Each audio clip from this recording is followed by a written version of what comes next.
Bonsoir Gilles, voici le résumé de ce que nous avions fait aujourd'hui. L'espace du travail individuel, il y a tous les niveaux ici. Ok, ne t'inquiète pas, regarde pas ça. Comment vivent les Belges en général? Bonjour, je ne suis pas tout à fait d'accord avec ma compatriote de Namur. Je suis belge et je vis depuis 3 ans et demi dans le sud de la France. Je peux, par expérience, vous confirmer que les Belges ne vivent pas du tout de la même façon que les Français. Nous sommes effectivement des amateurs de bière et des amateurs de chocolat. Il serait dommage de ne pas l'être étant donné que notre petite Belgique est un des plus gros producteurs de bière et de chocolat. Le seul chocolat belge connu dans le sud est le Côte d'Or. Je vous assure qu'il en existe bien d'autres au plat pays. Petite petite interruption, il existe le chocolat Léonidas qui est un petit peu trop riche pour moi. Et c'est vrai que les bières sont bonnes, mais comment dire, ce n'est pas forcément le meilleur chocolat. Ok, chocolat suisse aussi, il est super bon. Si je compare la Belgique à la France, le premier sentiment est que la France vit en autarcie, en autonomie, un peu séparée. Les gens du Nord croient que les sudistes sont sympas et chaleureux, eh bien pas du tout. Le sudiste est individualiste, agressif, sournois et menteur. Côté job, tous les sudistes se prennent pour des ingénieurs, ils sont tous bac+5. La réalité est tout autre. Ils ne sont pas humbles. J'ai une carrière bancaire de 13 ans dans le Nord. Quand je suis descendu dans le Sud, pour raison familiale, mon mari est marseillais, je n'ai pas trouvé l'équivalence de mon expérience dans le Sud. J'ai le vilain sentiment d'être descendu très bas dans la hiérarchie professionnelle. Dans le Sud, tout marche par piston. Culturellement, le Belge en général est beaucoup plus riche que le Français. Mais ça c'est pas vrai. Riche à quel niveau? Au niveau banking, au niveau bande dessinée, enfin c'est un peu rigolo. À l'école, la Belgique insiste plus sur un choix de langue étrangère et surtout apprend à tous les petits Belges à écrire sans faute. Je crois tout simplement que la Belgique est plus disciplinée dans tous les domaines. Je ne veux pas vous faire croire que la Belgique est un pays de cocagne, mais le confort de vie y est plus important. Si vous désirez en connaître plus sur la Belgique, n'hésitez pas à m'écrire bien cordialement. Le problème, c'est que son expérience est vraiment limitée. Elle a une expérience de Marseille, qui est une ville, bon, c'est pas la meilleure ville de France, hein.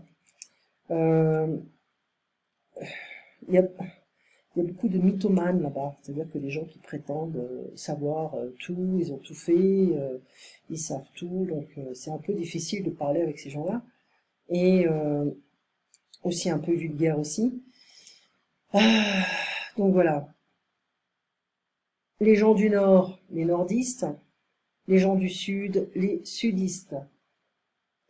Et puis je vais te laisser faire les autres exercices. Alors on nous demande, dites autrement le pays imaginaire dans lequel on mène une vie de luxe. On pourrait dire un pays de cocagne. Hypocrite, menteur, sournois. Et puis là, il faudra dire si c'est vrai ou faux.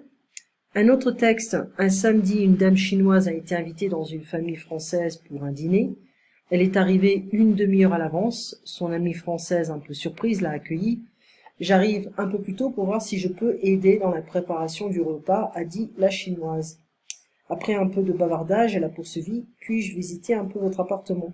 À la fin de sa visite domiciliaire, voyant la préparation du repas en cours et la cuisine un peu en désordre, elle voulait rester dans la cuisine pour y travailler un peu. Mais la maîtresse de maison a insisté pour qu'elle retourne dans la salle de séjour.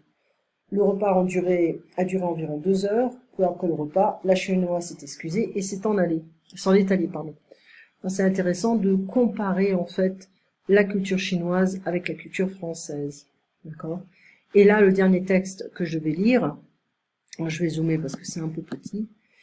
Du point de vue de la culture française, cette femme s'est comportée de façon, disons, inconvenante. Pour un Français, arriver un peu en retard au repas, voire une demi-heure, ou plus tard dans le cas d'un cocktail ou d'une réception, ce n'est pas impoli. Pour un repas chez un ami, quand on vous dit midi, c'est bien d'arriver un quart d'heure après. On pense que ça arrange la maîtresse de maison qui risque de ne pas être prête. Ensuite, notre chinoise a pris l'initiative de demander à visiter l'appartement. C'est ce qu'on fait souvent en Chine quand on arrive pour la première fois chez quelqu'un. Or, en France, on parle des pièces de réception et des pièces privées. En général, on ne connaît que le salon et la salle à manger. Notre chinoise ne s'est pas attardée après le repas. Le repas de 2 heures lui semblait peut-être déjà trop long, mais aux yeux des Français, elle s'en va trop vite. Elle ne vient pas seulement pour manger. On ne vient pas seulement pour manger. En Chine, le repas ne traîne pas. Après celui-ci est un moment de bavardage. Les invités s'en vont. Néanmoins, les Français traînent beaucoup à table. Apéritifs, café, liqueurs. On doit montrer qu'on est venu voir les gens, écouter leur conversation plutôt que manger. Moi, j'ai tendance à être un petit peu plus chinoise. Voilà, 2 heures pour moi, c'est déjà loin. Mais bon, ça dépend des gens. Ça dépend aussi de la mentalité, ça dépend des gens qui nous ont invités. Je vais arrêter là. Tu vas faire les exercices, d'accord? Comparer la situation décrite dans le texte avec celle de votre pays. Faites un petit exposé. Alors ça, tu vas le faire, ça non. Hein. Le 4, tu vas faire les exercices ici. Tester votre compréhension. Les exercices ici. Donc il y a pas mal, hein, et c'est tout. Hein. Voilà, il y en a pas mal. Mais bon. C'est un résumé qui est plus court. J'essaie d'être plus, comment dire, efficace avec mes enregistrements. Un enfant unique,